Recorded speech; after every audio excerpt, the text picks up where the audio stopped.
Hey, what's going on, everyone? It's me, Mr. Mario, and welcome back to another episode of ModChat. This is episode 65, and in case you do not know, ModChat is a podcast I try and do at least once a month in which I talk about a few different topics in the modding world that I might find interesting, and hopefully you all find interesting as well, too.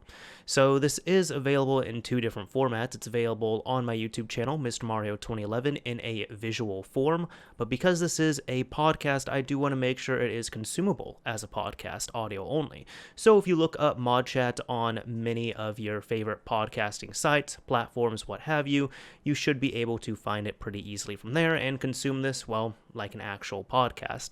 So I do want to preface this by saying a few things. First of all, this is actually going in the place of a regular video upload, and funny enough, that was supposed to be a more lighthearted, funny video. I even ironically thanked Nintendo in there as well too. Not ironically, like I really didn't mean it. I'm just saying with the news here. And I'm still going to be releasing that video. I'm not giving a hint of it right now, but it's still relevant. I still want to talk about it. I still want to put the video out there. It's just going to be a bit delayed. But that's why this is going to up in its place on a Saturday here. On top of that, this is still a story that is going to be developing for, I'm sure, months and maybe even years to come. This news was just announced today, October 2nd. I'm currently recording it in the evening, and this will be going out someday on October 3rd, someday during the day. So I will also say here, this is not clickbait at all. What you're seeing in the title is accurate. This could very well be the downfall and the fall of Team Xecuter. And I put a question mark in there because, I mean, I don't want to make a complete statement, but is it the fall? It certainly could be. Let's go ahead and jump into this here. There's only about two things I'm going to talk about in this episode, but it's going to be pretty lengthy, so let's just get into it. So I will tell you, we are going to be starting this off on a very bad foot if you are a fan of Team Xecuter. This is actually official. It's been released today. This is from the United States Department of Justice, from their website here. It's all public at the moment. I mean, it still will be, of course, but it starts off here saying two leaders of one of the world's most notorious video game piracy groups, Team Xecuter, have been arrested and are in custody facing charges filed in a U.S. District Court in Seattle. Now, the full link is going to be down below in the description on the YouTube upload, so there's going to be some details I'm going to be skipping over because we're not going to go over every single little thing with a fine-tooth comb here, but if you want to check out this more detailed, release, you're more than welcome to. There were three people here: Max Lauren, I don't know how to pronounce this name, so let's say Mr. Chen, as well as Gary Bowser. It says here they were all charged in a federal indictment unsealed today. The indictment alleges the defendants were leaders of a criminal enterprise that developed and sold illegal devices that hacked popular video game consoles so they could be used to play unauthorized or pirated copies of games. The enterprise targeted popular consoles such as the Nintendo Switch, the Nintendo 3DS, the Nintendo Entertainment System Classic Edition, the Sony PlayStation Classic, and the original Xbox. These defendants were allegedly leaders of a notorious international criminal group that reaped illegal profits for years by pirating video game technology of U.S. companies, said Acting Assistant Attorney General Brian C. Rabbit of the Justice Department's Criminal Division. These arrests show that the department will hold accountable hackers who seek to commandeer and exploit the intellectual property of American companies for financial gain, no matter where they may be located. And that's important because you'll see right here, Max was from France, Mr. Chen was from China, and Gary was from, he's a Canadian national, and he was living in the Dominican Republic. So these were worldwide. That's actually one thing that I had heard several times. Just over the years, and even as of recently, people were saying, well, wait, isn't Team Xecuter based out of China or just Asia in general? Like, they can't get caught, right? Now here, this is even more interesting because it actually confirms a few things that people have been talking about and have just kind of rumored and been very, very close coincidences for a while. But let's just read this part here. The indictment alleges that due to the illegal nature of its business, Team Xecuter continuously sought to evade enforcement efforts by victim companies, financial institutions, and law enforcement. Notably, Team Xecuter attempted to protect its overall business by using a wide variety of brands, websites, and distribution channels, according to the indictment.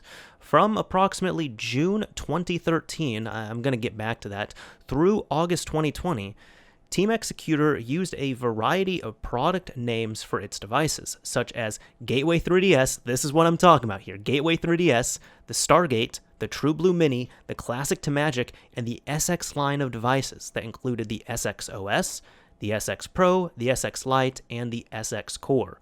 So let's just break this down here real quick. I'm actually going to go backwards. Of course, we're talking about SX OS because that's been their mainstay at this point, but there's also the SX Pro, which is, the dongle for the original Switch, the V1 models that are unpatched, SX Lite and SX Core, which are the internal chips you can install.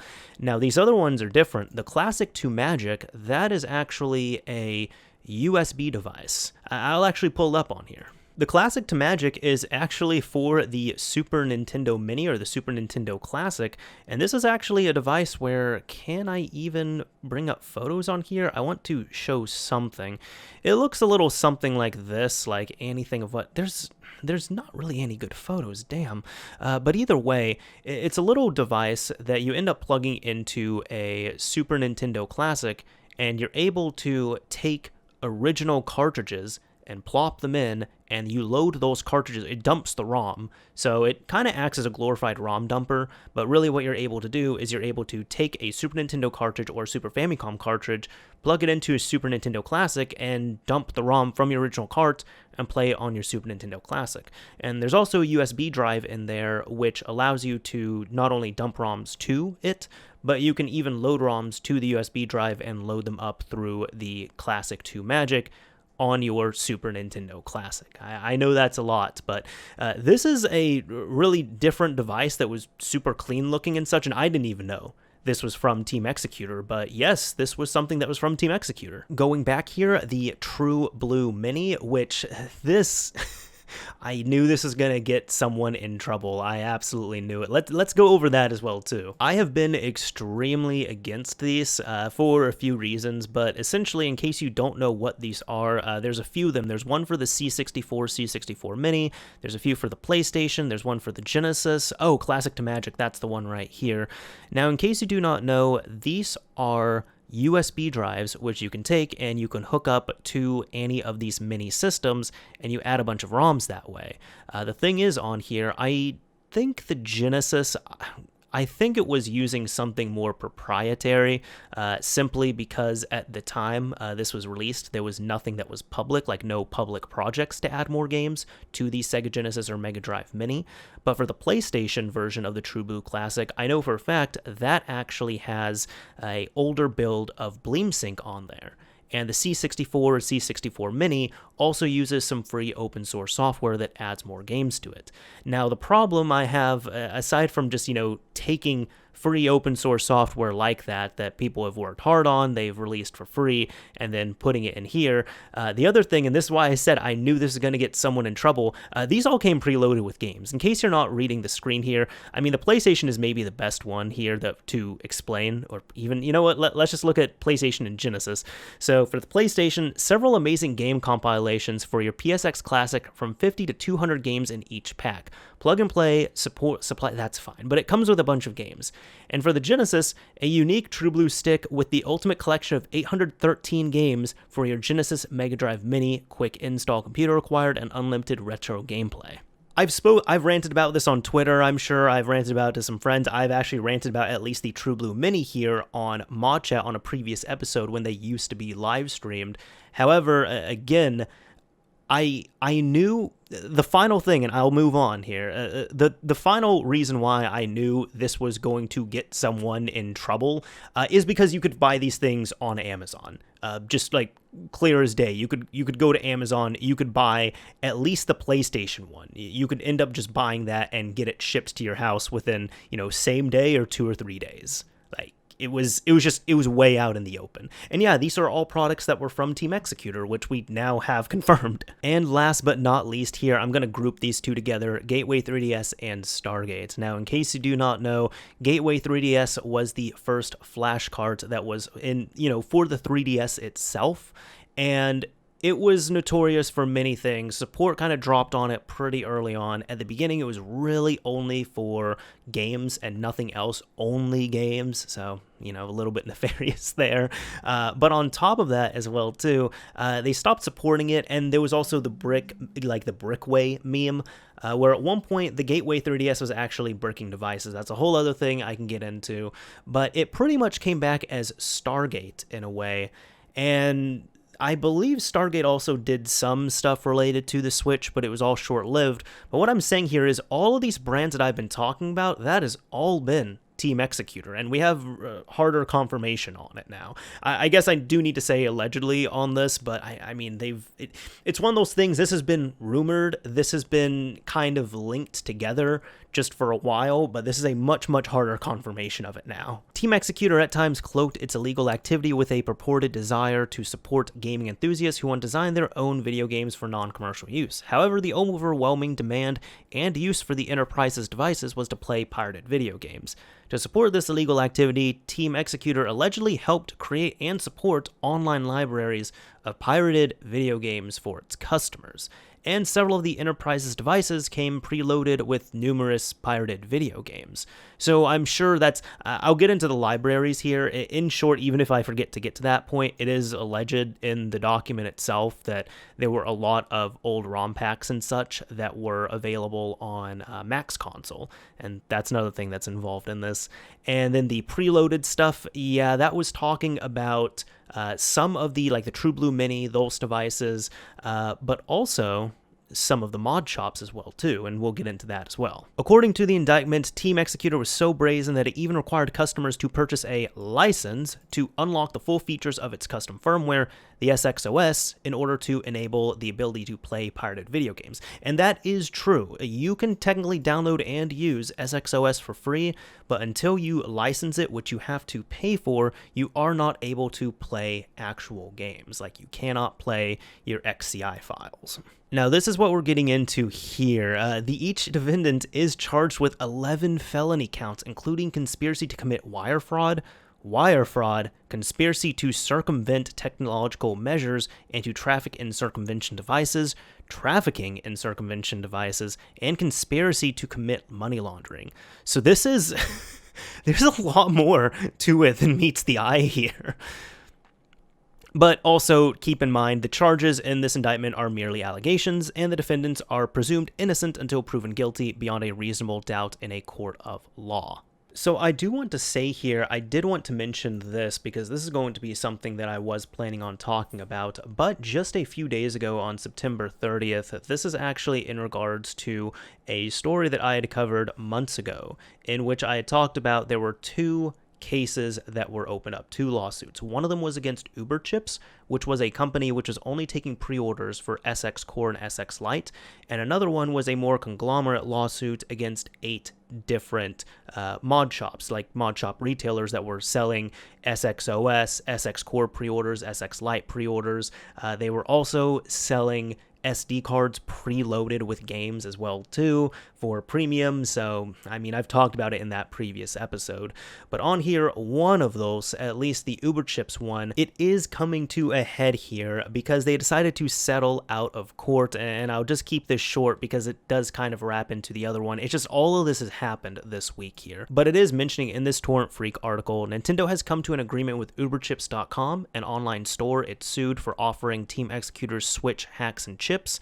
Ohio-based UberChips.com and its operator agreed to a $2 million judgment. The consent agreement, which has yet to be signed by a judge, also requires the store to destroy all remaining stock. So in here, it really kind of talks about what was brought up before, and in short, it talks a little bit about SXOS and, you know, the fights that they've been having on here. It brings up that Nintendo was suing UberChips, and again, they did 2 lawsuits at the same time. One of them was only for UberChips, which again, all they were doing, this is a brand new business that came up, and they only sold pre-orders for the SX Core and SX Lite. To be honest, I don't even think they had the stock in hand, because if they had the stock in hand, they would have just sold it. But that was a spooky one. That was absolutely spooky. This is a pretty short one here, but here it is mentioned, plaintiff is hereby awarded judgment against all defendants jointly and severally in the amount of $2 million. Now, one thing that many people have talked about is they said that this could be a on-paper number, and that is honestly what happens a lot of the time with these settlements. There will be a huge number to kind of cite and scare people and use them as an example, and I still believe that UberChips was really made an example of, because I believe the owner who went under the name Game Over, I believe he was at least a Team Xecuter moderator, if not an admin. So I'd said it back then, I'm going to say it now, this was very much to send a message. They singled him out. Now he ended up coming to an agreement because he responded, he was going through an attorney and such, but man, so going back to the 2 million here, we don't know, and that is not going to be released on paper publicly. This is 2 million, but a lot of times that it might not be even close to getting paid what is there. I'm thinking of several of the lawsuits that were opened and settled in the early 2000s in regards to music piracy and movie piracy. If you look back on those, and we're going back about 15, 20 years ago, I mean, people were trying to settle for $100,000, $200,000, $300,000, something like that. And many people did not pay those, and many people even just paid maybe like a little bit, or the number just kept going down and down and down and down. And what I'm saying is the associations that went after individual parties, not big site owners, but individual parties for just downloading an MP3 or downloading a movie, they did not get the money that they agreed to for the most part. So I'm not sure what's happening here in regards to a real number, so to speak. For all intents and purposes, it is 2 million, but is it really 2 million? We're not going to know. That's even mentioned here. It is not uncommon for settlements to be higher on paper than they are in reality. We can't say whether that's the case here, but considering the scale of the award, it's certainly possible. The last thing that's mentioned in regards to UberChips is this says that both parties agreed on prohibits the site owner from trafficking in anti-circumvention devices, including SX Pro, SX Core, and SX Lite. It's interesting. I'm not looking at the actual documents. It's interesting SXOS isn't sent there, but I'm sure it is. Infringing Nintendo's copyrights in any other way is not an option either, and all remaining stock must be destroyed. Actually, here it is. All right. The seizure, impoundment, and or destruction of all circumvention devices, all copies of SXOS. So yep, that's it. Now, the last thing I wanted to mention here was at the end of this case, at the end of this article, it's saying lawsuit against 8 other stores is still ongoing. And it's saying here a separate case filed against 8 presumably foreign site owners remains ongoing. And there are links to that, and I'll actually get to that here. I'm pulling up another Torrent Freak article, which was from earlier this year, which we covered in a ModChat episode, talking about Nintendo sues stores selling new Team Xecuter Switch piracy hack, which, in case you don't know, was the SX Core and SX Lite. That's when they were selling the pre-orders of it. So if we end up going down here, it talks a lot about UberChips, but here's the websites. ANX chip, Axio Game, Flash Card A, Mod 3DS cards, NX card, SX Flash Card, TX Switch, and USA Chips, which are all accused of selling circumvention devices. I want to focus in on this one, AxioGame.com. I want you all to keep that in mind, and we're going to go back to the big news of Team Xecuter. In fact, we're actually going to be looking at the legal document itself. Now, I'm not going to go through every single thing on there. We're not going to have time for that. I will also say that I'm just kind of going to be skimming this for the most part, and I am also not a lawyer, so take that what you will on here. But it is available on the original link here, and we can take a look at this. So looking at this here, we got this against Max. I'm going to try and say it. I think Wanning Chin as well as Gary Bowser. And I'm sure many people are going to see Gary OPA. And if you've been in the scene, if you followed things, especially on Max Console or, GBA Temp, other websites, even the Team Xecuter site, I'm sure that is an extremely familiar name to you. Now, here we go. We're going to jump right into this. The defendants, Max, Wanning, and Gary, and others known and unknown to the grand jury, were part of a financially motivated hacking group that ran a criminal enterprise that developed, manufactured, marketed, and sold a wide variety of circumvention devices. And you remember that website I had you all listen, remember here, we're going to bring it back into play. The enterprise used various names and brands, including, among others, Team Xecuter, AxioGame.com, MaxConsole.com, and China distribution to facilitate the sale of the circumvention devices. Now, again, I've skimmed this prior, but from what I'm understanding on here, so all of these were, like, all three of the people who are being indicted on this have links to all of these here. So just to break this down real quick as well, Team Xecuter, that's of course the team that we're talking about that works on SXOS and such and these other devices. Axiogame.com is a mod shop retailer where you can buy these devices from. MaxConsole.com was a news site, and allegedly, it's actually mentioned down here, I believe, to facilitate the sales of their circumvention devices, the enterprise supported and promoted online ROM repositories. And that's actually allegedly linked to MaxConsole.com, which I did not know about. And China Distribution is the distribution network and manufacturing place that maybe not even manufacture, I just know that they were the ones who were doing the initial distributions for all of these devices. Now here we go in more detail. It's stating that Max was a leader of the enterprise who recruited investors and exploit developers, made strategic business decisions, finalized product design, and financed products. Max, I'm only going to use their first names here, played a critical role in establishing wholesale distribution chains and linking the enterprise's manufacturer with various resellers around the world. Max also oversaw the development and administration of at least one of these resellers, an online ModChat marketplace called Axiogame. There it is. Wanning provided financing and strategic guidance for the development of the enterprise's circumvention devices. Wanning oversaw the management of a manufacturing and distribution company called China Distribution, aka China Distrib, that held itself out as the official wholesale distributor of many of these circumvention devices. In addition, the enterprise held Wanning out as the public operator of Axiogame.com. And finally, defendant Gary was also responsible for developing circumvention devices and marketing those devices. Gary was the administrator of multiple websites operated by the enterprise, including a website called MaxConsole.com, which served as a central location for the enterprise to introduce reviews, advertisements, and support forums for circumvention devices and the resellers who were selling the devices in various countries. Now, I'm not sure if I've mentioned it until now, but I do want to say this is big. This is big, all right? This is really big right here, and I'm going to get to my thoughts, by the end of this. I'm going to keep interjecting here, of course. So that cannot be understated at all how big of a thing this is, because I've seen resellers get targeted. Like we've seen it recently, we've seen it for years. I've never seen the actual team.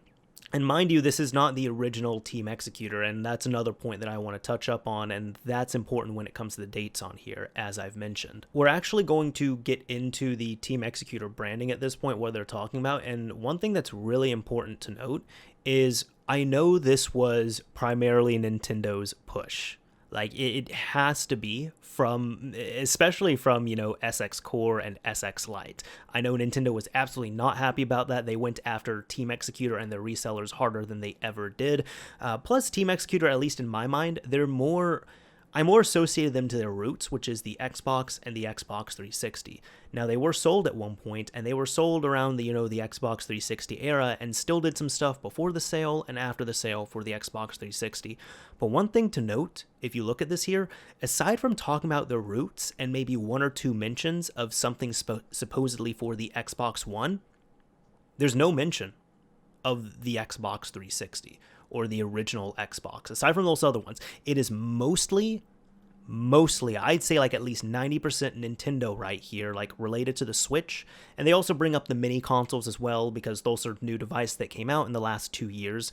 But it is mostly the Switch at this point. Right here, it's saying, beginning at a time unknown, but no later than June 2015, the defendants and their co-conspirators operated a significant portion of their illegal enterprise under the Team Xecuter brand. Team Xecuter held itself out as a legitimate company that had broken from a dubious past. The group had a prominent presence online and operated a public website entitled Team Xecuter, rocking the video gaming console scene since 2002.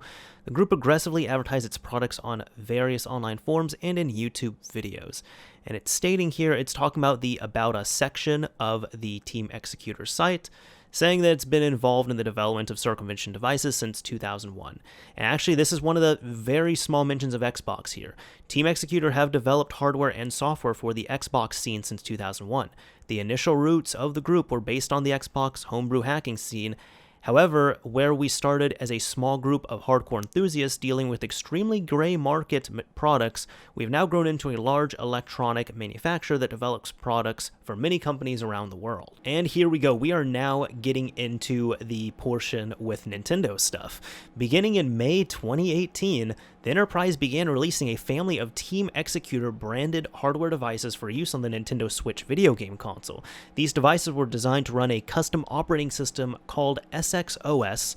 Together with the hardware device and operating system, circumvented the technological measures on the Nintendo Switch and permitted users to, among other things, access and manipulate the copyrighted Nintendo Switch operating system and play pirated ROMs. Now again, I'm skipping over a lot of this here, but it does mention and go into more detail about the SX Pro kit, which says it consisted of the Xecuter jig and the Xecuter dongle, and this just talks about how to utilize this, which I'm sure many people are familiar with. I thought this was interesting here. They added in the irony of a hacking group such as Team Xecuter using a licensing scheme to protect its circumvention software from being pirated was not lost on the gaming community. On June 28, 2018, the website Ars Technica published an article titled "Pirates Battling Pirates. Switch Pirates Don't Want You to Pirate Their Piracy-Enabling Firmware." The article indicated that a representative of Team Xecuter defended the use of the licensing scheme as a harmless cat-and-mouse game between aspiring hackers and competing teams. Apparently, the Team Xecuter representative further explained that we do implement inconveniences to safeguard anti-tampering of our SXOS boot file to remain at a competitive advantage. And it was here as well on July 31st, 2018, some investigators ended up purchasing a SX Pro mod kit from SwitchSX.com, which I actually had to double check here, and it looks like that's not on any of the websites that are listed in that original eight website lawsuit is what I'm saying, and that's actually not mentioned in here, so interesting. So it looks like SwitchSX.com was not being sued, at least to my knowledge, but either way, they ended up purchasing it from there, and the mod chip was subsequently shipped, and then they were able to utilize it. And then on March 13th, 2020, they ended up installing SXOS from a different reseller, but they did not mention what the reseller was. And they talk a little bit about the activation process here. And they do this because later on they do talk about which IPs and where everything was being connected to and where the network traffic was going and such during this licensing process. And here we go, we're getting into some newer stuff. So Nintendo undertook various efforts in response to the enterprise's release of the SX Pro and SXOS. In response, Team Xecuter released new devices or updated the enterprise's software to permit further circumvention.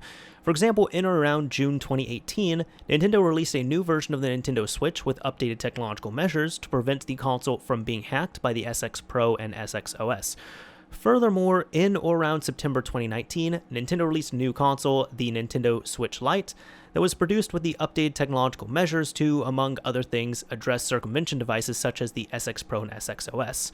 On or about December 28, 2019, the enterprise responded by announcing the development of new circumvention devices, posting a video to their blog teamxecuter.com showing the SXOS purportedly running on the Nintendo Switch Lite. And here, in around April 2020, the enterprise announced that they would begin accepting pre-orders for new circumvention devices called SX Core and SX Lite. Now check this out, we're now at the China distribution part here, and this is actually, we're going to see more familiar names that if you've been in the modding scene, you might be seeing this here.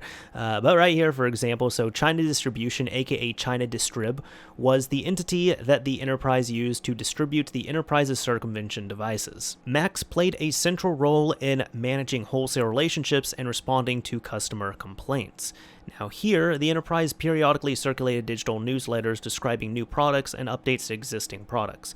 For example, on or about April 3rd, 2018, the enterprise circulated a newsletter indicating that China Distribution would be taking pre-orders for SX Pro, SX Lite on here. Now, it's also stating here in the newsletter, beware of clones/cheap copies. China Distrib is the only distributor that guarantees that all its products come directly from the manufacturer. The newsletter also indicated that China Distribution was the official distributor for the following products: Into/Amico, Stargate 3DS, Team Xecuter, Cobra, Gateway, Coscasta, Cosaseta, I believe, maybe? I've actually never heard of that one. I haven't said it out loud before, obviously. E3, Maximus, Progskeet, Swap Magic, Wode, that was the Wii optical drive emulator, and many more. Now, it's not just this stuff. When we were talking about some of the other things that were going on, they end up fudging some things on custom forms. So when you send off something, you do have to declare it properly. But here, for example, on customs declarations, forms for shipments, the enterprise would regularly use false merchandise descriptions, tariff classifications, and value descriptions to evade detection. For example, on or about June 15th, 2018, Max sent an email to Chin, I don't remember his first name here at this point, regarding the shipment of 1,000 units of the SX Pro circumvention device to a reseller based in Cyprus.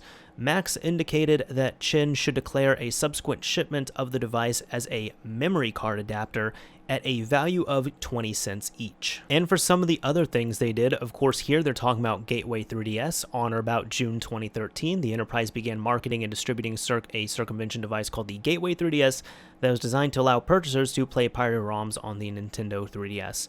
And it talks a little bit about this here. They also, of course, mentioned Stargate, which this was in about August of 2017. The True Blue Mini, it does mention this talking about the PlayStation Classic console. This is again in 2018, and there were many others as well too. I'm kind of just skipping through this for now because, you know, we've talked about it. But in short, it's just describing this, and then it's saying that they did buy these as evidence. Classic to Magic is also mentioned here. We talked about that earlier. This I actually do want to single out because this is a little bit funny to me right here. So first, they're saying that they wanted, you know, general favorable coverage and to promote the device's legitimacy, which this does. Like, the Classic to Magic seems like the cleanest device, so to speak, out of all of these. But Bowser here, Gary, he's saying, since this product is both legit and gray area, we are hoping this extra advanced push with videos of people talking and demoing its great range of users, it will help to get more resellers on board and news coverage on big sites like Engadget and IGN. And paperwork for selling it via Amazon also is ongoing. However, right here, and I always thought this was odd, but now you know that we have the connection, it makes more sense. In about December of 2019, it was announced that the Classic to Magic had a new feature that would allow users to connect the Classic to Magic to the Nintendo Switch. And it's stating here you can connect it to the Switch. The only requirement is that your Nintendo Switch has Team Xecuter's SXOS installed for USB support. I mean, that's the reason they put right there, but it's interesting now that we see these are both from the same company, you know, supposedly, allegedly on here, and that's why there was kind of that exclusivity. And I'm not really sure why on this, like, they would purchase like one or two of the others, but on February 27th, 2020, they ended up purchasing 15 Classic to Magics. Now, getting near the end here, there's a section called Overt Acts, which that's just more like communications and such that were happening between the three people talking here, as well as with, you know, outsiders or between themselves. But there's just a few that I want to highlight that might be a bit interesting to people listening.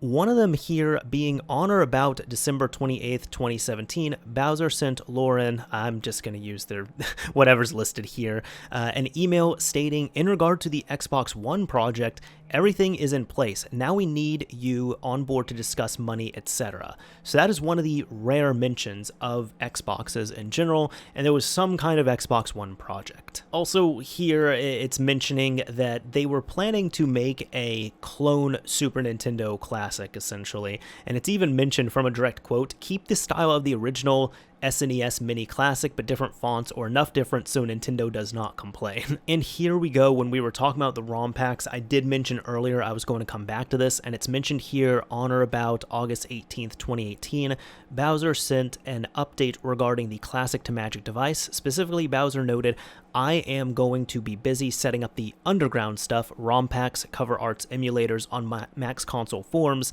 that will also help on gray side of the device for those wishing to play more than original SNES cartridges. That I had no idea of. I've always I have occasionally gone to Max console, I've known of them for years, and I always knew them as a news aggregate site, but I honestly did not know they hosted any of the ROMs on there. And again, it's even mentioned here, I believe this is from Gary, yes. They have been trying hard to crack down on everything, removing ROMs from various sites which devices like Classic to Magic need, but we have a plan in the works to have secure links to these retro ROM packs on a protected server, so it will not be a problem. And yeah, I mean, this is, mid to late 2018, around that time when Nintendo was going after several big ROM sites, if you all remember this. I also really had to bring this up. There's just little kind of parts I keep bringing up here that are of interest to me. But here, Bowser also explained that Team Xecuter was working to add a feature to the SXOS that would allow users to play ROMs for older consoles on the Switch. And I do remember this announcement, actually. It says here, next up on the roadmap of updates to SXOS is version 1.7. This one will include something called Retro SX, basically core emulators of other older consoles, Nintendo, Super Nintendo, Game Boy, DS, etc.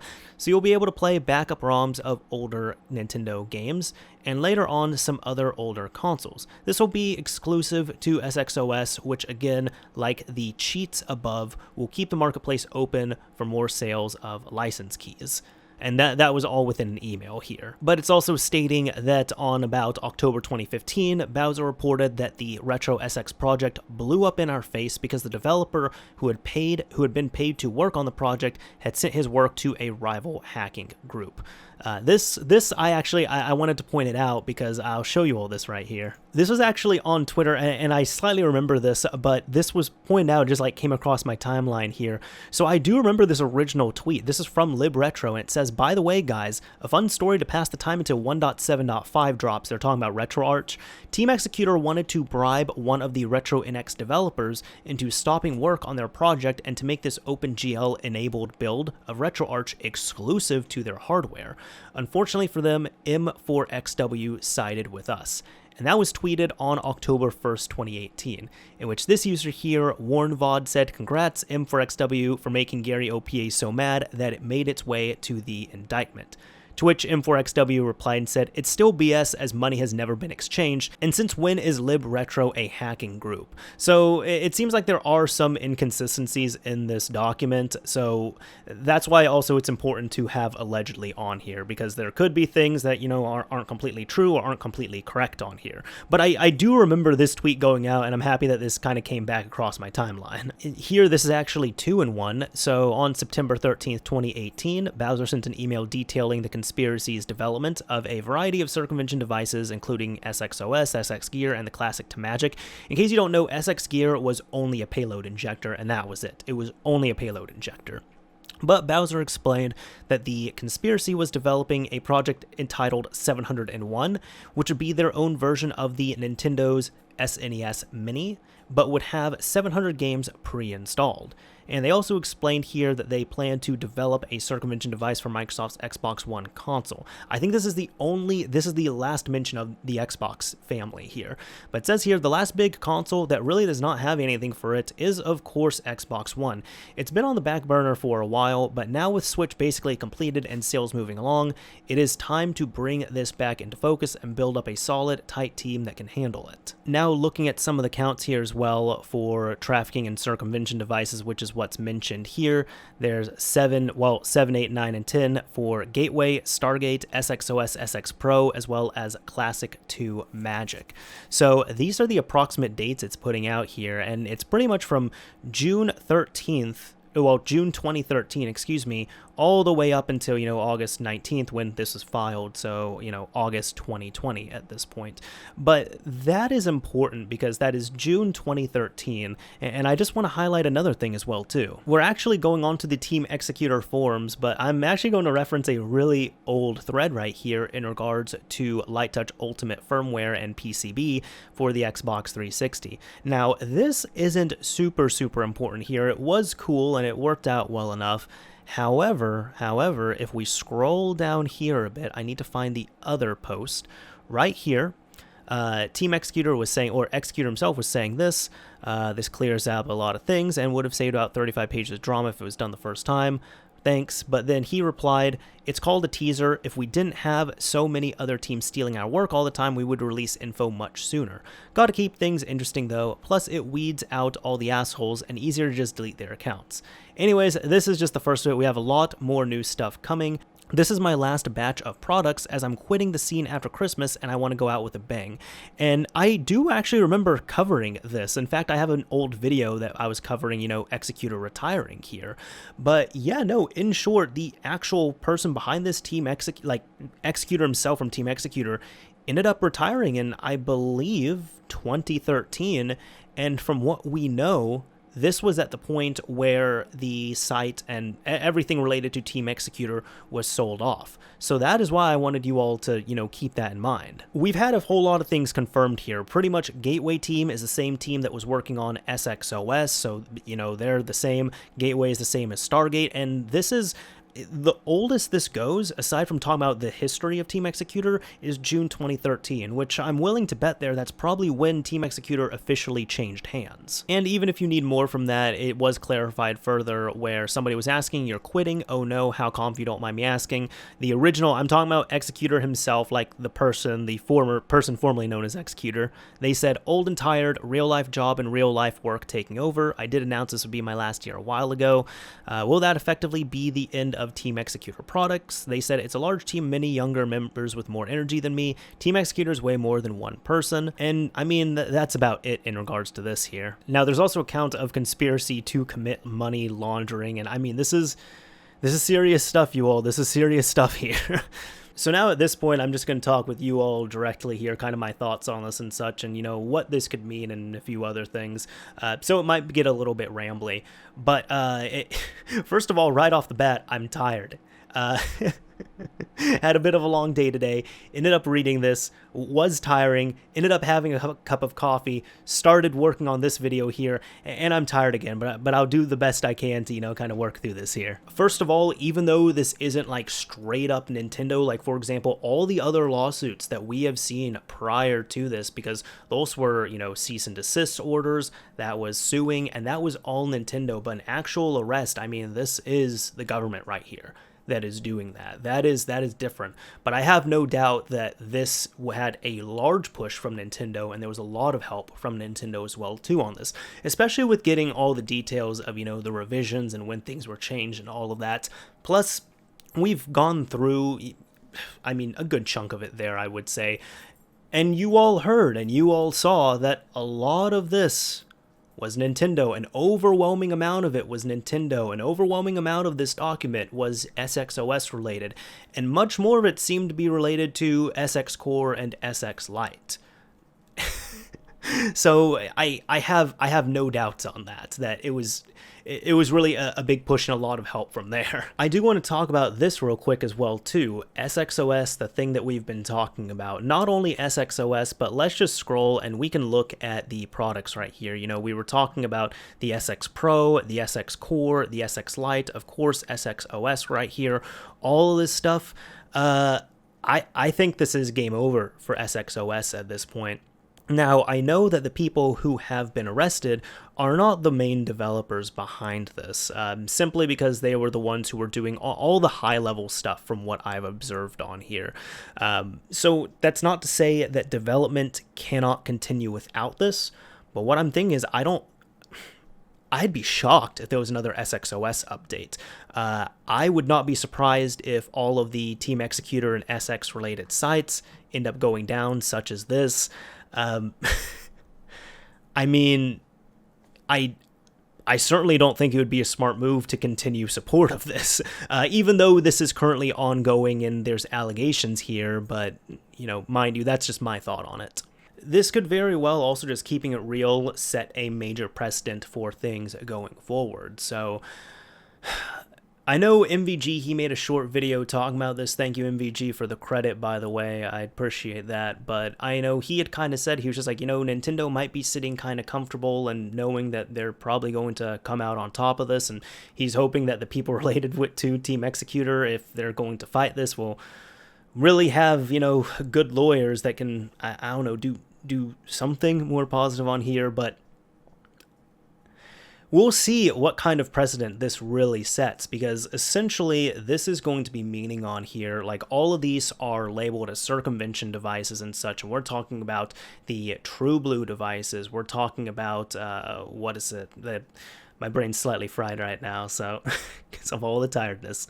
But we're talking about the true blue devices. We're talking about SXOS. We're talking about the SX-related devices on here, the classic to Magic. And really, at this point, if Team Xecuter does lose this lawsuit here, that would mean that those devices would be deemed as illegal. They are, outlawed, really, at that point. They are illegal devices.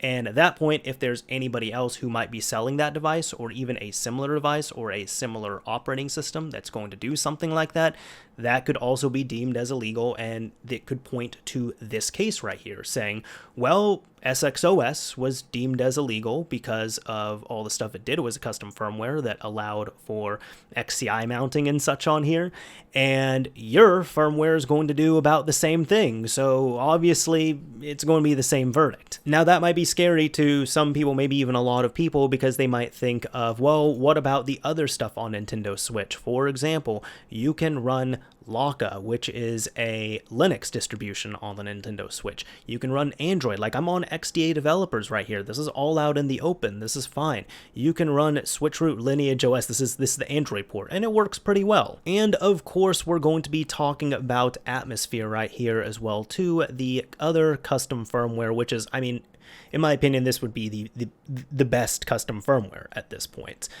Not just because SXOS is probably not going to continue on, but because Atmosphere is pretty much the foundation for SXOS. For anybody that does not know, SXOS is compiled from a few different things. There is some original work that goes on there, but the base of it, a lot of stuff is taken from Atmosphere, and it is not credited. And I don't mean they just re-implement it. I mean, like, they're actually, they take, Atmosphere makes an update, and then, SXOS gets the update, and it has the Atmosphere stuff in there.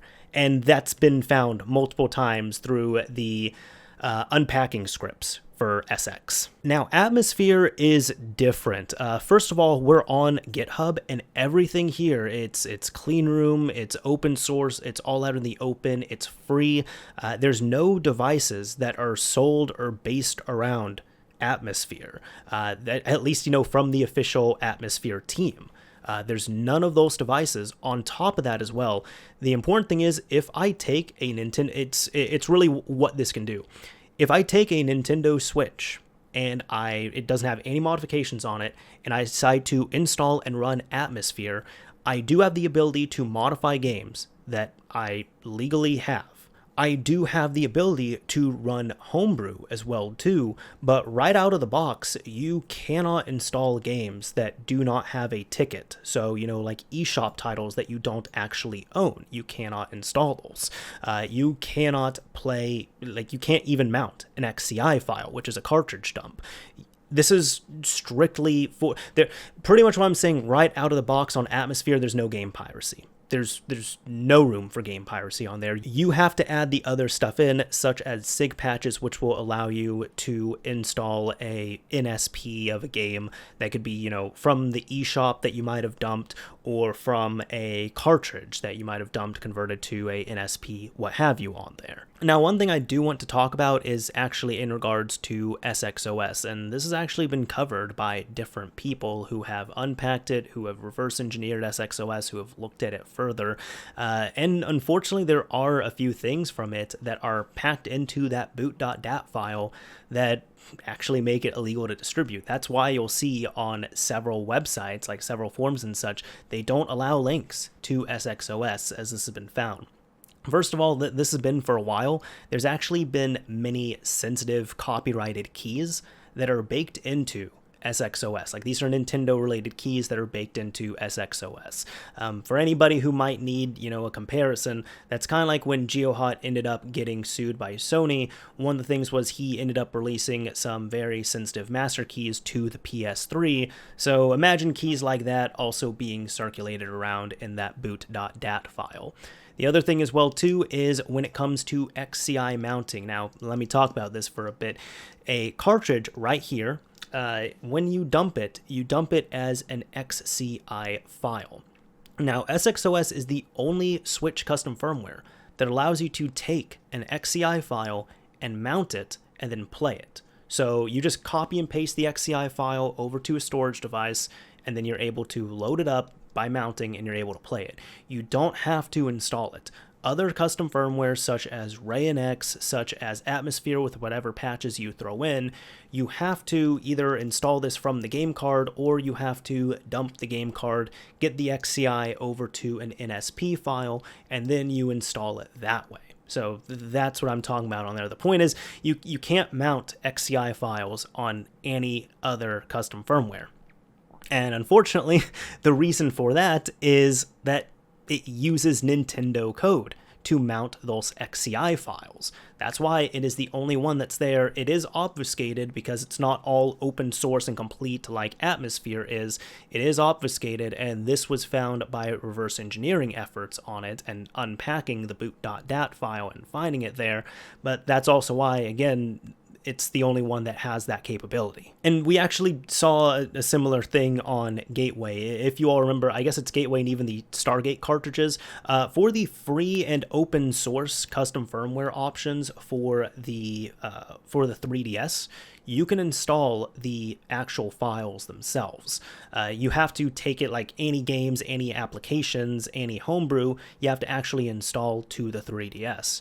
While as with Stargate and Gateway, they have the same capabilities. They are able to mount files. They're able to mount the 3DS or 3DZ ROMs, depending on what it is, which is a direct cartridge, just a raw cartridge dump right there. So it's that same capability, but again, that is because like open source, like Luma 3DS, for example, it's not going to have that option just because I'm sure there is no open source code that is going to be readily available or has been developed for, I guess, 3DS cartridge modding or mounting, excuse me. Oh, and a while ago on ModChat, we've talked about it and we'll talk about it here now. A lot of people say it's kind of hypocritical, pirating pirate stuff, but regardless, remember when I said that SXOS does use Atmosphere code?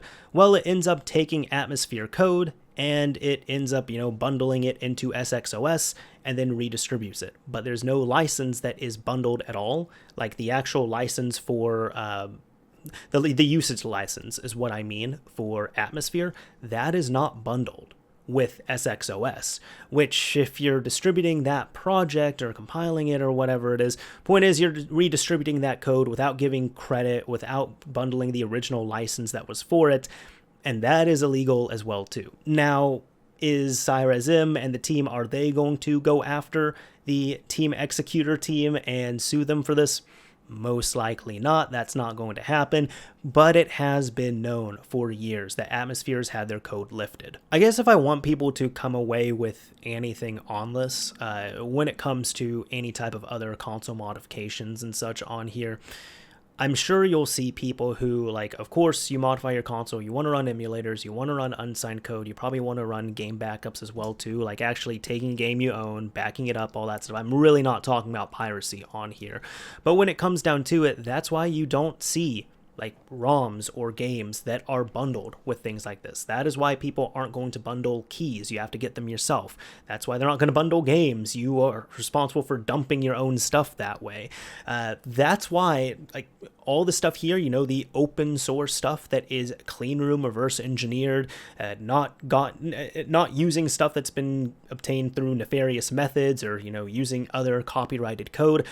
That is why that has all been important. That's why here, for example, you don't see anything going after Atmosphere. The GitHub has stayed up. That's why with other open source projects that are completely out there or relying on things that you have to dump yourself, they're fine. They're just fine for the most part. I think here the real big thing aside from everything that's in the document, of course, but it's just kind of boiling it down, having a monetized device and having monetized software that is doing that. And that is something that, from what I see, Nintendo is extremely hypersensitive to. I'm really not trying to defend them with this. I'm just talking about it here. I'm not trying to defend any party. I'm just talking. Some people might, because I've thought of this as well too, some people might also be asking, well, why does Nintendo care so much? Why are they so hypersensitive? And I have thought about it here recently. And this is just my own opinions on here, but Microsoft is huge. They are huge, huge, huge, huge, huge. So I'm sure their Xbox division is small compared to the rest of Microsoft. And I'm sure that the people who are messing with systems are even smaller than that. So there's some stuff they will go after, but some stuff they'll just let slide. We've seen it for years. The same thing with Sony, the exact same thing going on there as well too. However, with Nintendo, yes, I know what I'm about to say. I know that they do have their pockets and other stuff, but Nintendo for the most part is games and gaming hardware.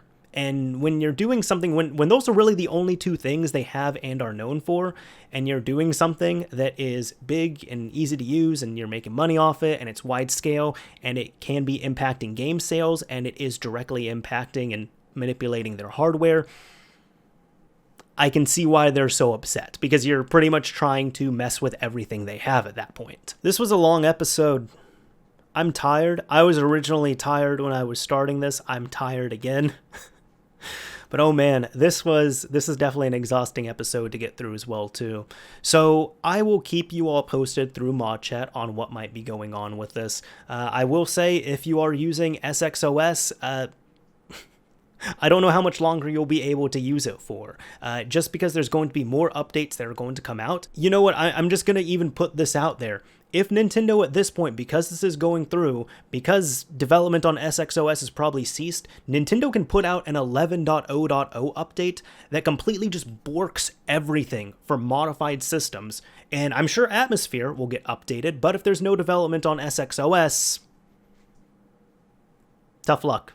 So it looks like at this point here, I think beta 3.0.5 is going to be most likely the last version of SXOS we'll see, and the highest firmware you'll be able to run it on will most likely be 10.2.0 on the Nintendo Switch. I think that's what we're looking at. I've said a lot, but I don't have that much else to say. I really want to know your thoughts on this. And for this, let's go ahead, and we're still going to use a keyword here, all right? We're still going to use a keyword.